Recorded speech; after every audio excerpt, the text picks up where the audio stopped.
Esse corte é um oferecimento da Asfalt Serviços, empresa especialista em terraplenagem e locação de máquinas para obras. Asfalt Serviços, a solução para o seu projeto. Na ortodontia, que é onde eu tenho maior variação, né, de idade do paciente, porque na odontopediatria é criança, que é a especialidade de criança, né? Mas dentro da ortodontia, que é a parte do aparelho, o mais comum são adultos, de idade média, que é entre seus 25 até no máximo 40, dentro dessa faixa. Por quê? São pessoas que estão economicamente ativas, que conseguiram juntar já alguma coisinha, que trabalham e agora começaram a investir em si próprio. Certo. E nisso aí, dentro do que você está dizendo, essas pessoas, vamos dizer, de 18 a 25 anos, né? Por aí? Mais para frente. Certo. Essas pessoas, como você disse, já são economicamente estabilizadas. Estão, né, conseguindo fazer algum... Exatamente. Aí quais são assim, os processos que a busca dessas pessoas procurar um ortodontista? É mais para consertar a posição dos dentes? Como é? Para mim, na verdade, como existem várias pessoas que fazem ortodontia, mas nem todo mundo é especialista. E isso aí é bom até pontuar, porque a população geral acha que quem bota aparelho é especialista. Não necessariamente. Porque dentro da odontologia, qualquer cirurgião dentista, que é qualquer dentista formado, pode fazer tudo, desde que saiba o que está fazendo. Porque qualquer bronca, ele vai ter que responder por isso, certo? Então, quando você é especialista em algo, você fez um curso. E é o seu caso. É o meu caso. Fez uma pós-graduação. No meu caso, minha pós-graduação durou 3 anos e meio. Depois da faculdade, que foram 5 anos. Depois da minha outra pós-graduação, foram 2 anos.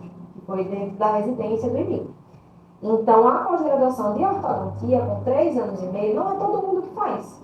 Porque você pode fazer a ortodontia, pode colocar aparelho sem ser especialista. Agora, se vai estar fazendo da forma melhor possível, aí eu não tenho como falar, porque a pessoa, o ideal é você estudar o máximo que puder para poder fazer o que para ficar capacitado para fazer aquilo. Inclusive, falando em especialização, existem as crianças que têm algumas deficiências, ou é especial, autismo, alguma coisa relacionada a isso, é o seu caso também, você é um especialista nisso? Isso. Quando eu me formei na Universidade Federal, foi em 2018.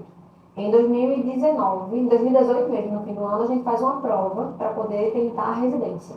Residência é quando você vai ao hospital e tem, às vezes, residentes médicos estudando para ficar especialistas em algo. Então, eu fiquei especialista em odontopediatria, com ênfase em pacientes com deficiência, pacientes com necessidades especiais, através do IMIP. Passei na residência em 2018 e fiquei lá atuando, recebendo como profissional, mas também estudando, que a gente tem que fazer como se fosse provas mesmo, tem aula com as professoras de lá, com as especialistas de lá, para poder receber um título.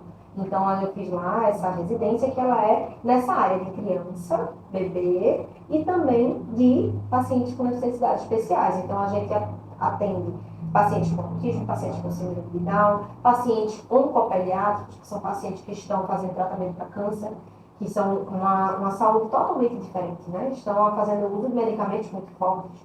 Então, precisa de uma atenção diferenciada. Não é qualquer dentista que sabe atuar na boca de uma criança com câncer. De uma criança com síndrome de Down, que não entende o que está acontecendo, que às vezes não vai colaborar. Pacientes com paralisia cerebral. Você atende também a essas pessoas? Isso, exatamente. Porque a mesma especialização, a mesma residência, né, que a gente chama de residência, que é o título, tem lá, residência em odontopediatria, com ênfase em pacientes com necessidades especiais. A odontopediatria é uma especialidade dentro da ortodontia? Não, é uma especialidade da odontologia. Da odontologia. São coisas separadas. Eu fiz as duas porque são duas especialidades que agregam.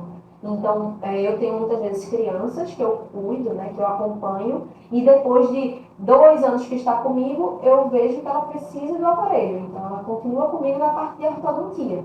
Então, uma coisa é uma coisa, outra coisa é outra coisa. Eu posso ser só odontopediatra. Tem colegas meus que são apenas odontopediatra. Faz apenas o atendimento das crianças e das crianças com deficiência e tudo mais. Não mexe em nada de aparelho. Do mesmo jeito que eu tenho colegas que fizeram a outra pós-graduação que não gostam nem de ver criança no consultório, porque não atende. entendo. E aí eu associei essas duas especialidades porque para mim fazia sentido, porque é muito interessante você ampliar um pouquinho, né, o seu escopo. Então, para mim, ortodontia e odontopediatria fazia sentido eu fazer as duas coisas, mas são coisas totalmente separadas.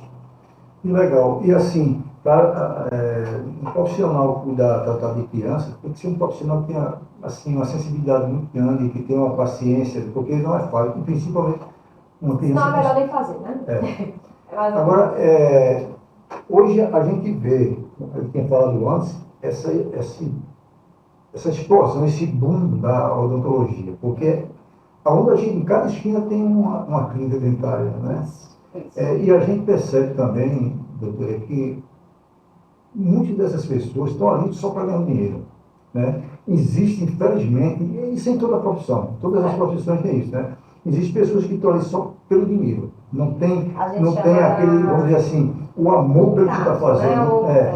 A gente chama da mercantilização da odontologia, né? Que deixou de ser, assim, não que antes as pessoas não estivessem preocupadas também com dinheiro. Em todas as épocas existiam profissionais bons e profissionais ruins, mas assim, com esse boom da odontologia que você falou, né, com essa explosão de que tem muito mais pessoas se formando, e aí é um dentista em cada esquina, então isso se tornou uma briga, né, se tornou uma corrida.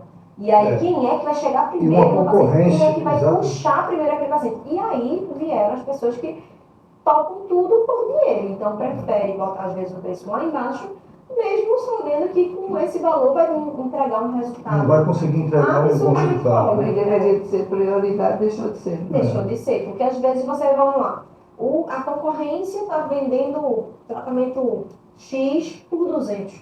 Vou botar 150 para poder captar o paciente. Mas com 150 você consegue entregar a mesma qualidade que o 200, tudo bem, então venda por 150, mas não consegue, explique para o paciente.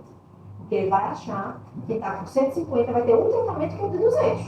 Ele não vai achar... Se ele fizer um tratamento realmente de qualidade, ele não vai ter, como é que diz assim, lucro nisso. Exatamente. Aí, o que é que ele, e se não tiver lucro, como é que ele vai manter as portas abertas? Um tratamento de péssima qualidade, que é o que acontece, infelizmente. Exatamente. Né? E aí eu acho muito triste isso, porque às vezes o paciente ele não vai querer ser esperto de porque vai pegar o valor mais barato. Às vezes é porque ele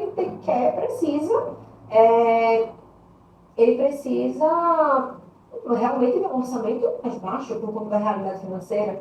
E aí cai na mão de alguém que ele confia, que acha que vai ter um resultado adequado e que percebe que vai conseguir pagar porque é um valor mais baixo. E aí cai na bronca de que às vezes ele paga um valor X, chega lá, fica ruim, tem que pagar o dobro para resolver.